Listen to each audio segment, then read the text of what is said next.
Have you ever had this happen? You send a text, they don't reply. You start thinking, did I say something wrong? Are they upset? Should I send another message to explain? You check again, still nothing. You read that one sentence back in your head 10 times. Then you try reading it in a different tone 10 more times. That night, lying in bed, it's still spinning. First thing, the next morning, you check your phone. They replied, sorry, fell asleep, didn't see this until now. That's it. You feel relieved. But a second later, a new thought pops up. Was I being weird yesterday? Everyone around you says you think too much. You know that too, but your brain won't stop. Today, let's talk about this why. Once your mind starts spinning, it can't stop. And more importantly, why all that advice, stop thinking about it, just to relax, has never actually worked.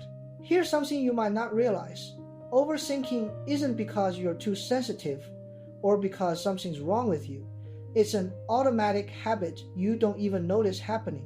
It quietly kicks in at the times and places where it's most likely to show up. Maybe right before bed, maybe when you're alone, maybe right after a social situation.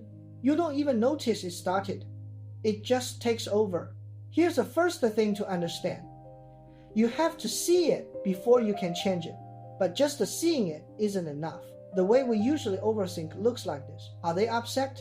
Did I say something wrong? Is this going to get worse? One thought after another. None of them have an answer. Why don't they have an answer? Because these are questions that can be answered. Notice something, almost all of these thoughts start with why. Why am I always like this? Why do I never think before I speak? What is wrong with me? This sounds like they're searching for a reason, but none of them lead anywhere. Why am I such a failure? You can think that 1,000 times, and it never produces an answer. It just makes you feel worse and worse. This is the real problem with overthinking. It's not that you're thinking too much. It's that these thoughts never had anywhere to go in the first place.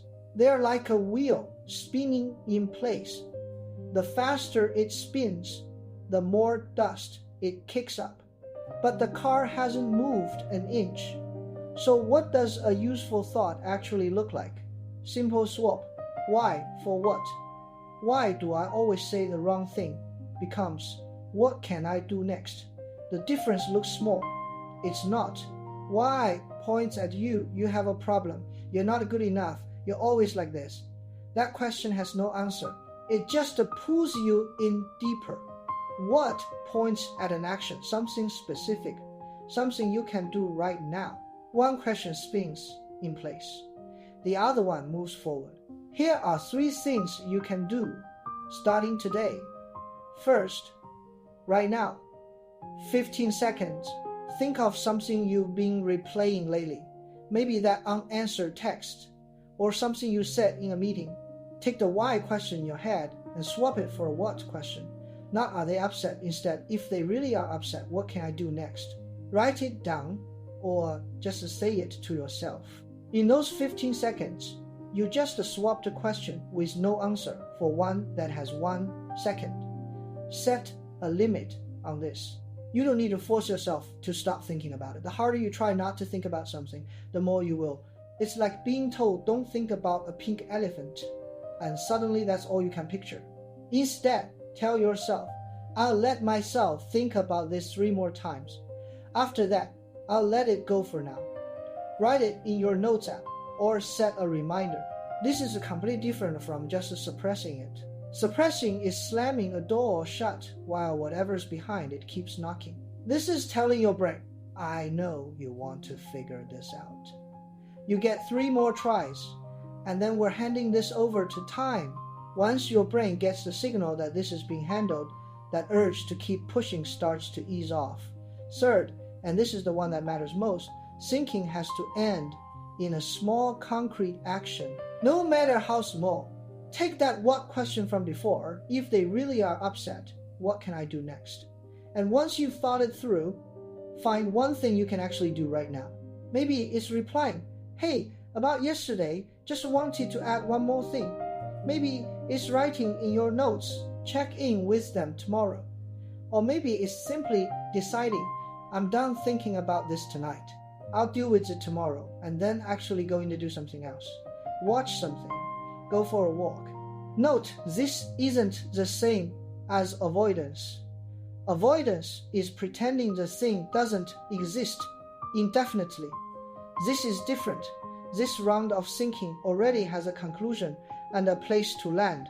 You can set it down and do something else, instead of being dragged around by it. As long as thinking ends in action, that round is over. If it doesn't end in anything, it'll just come back around for another lap.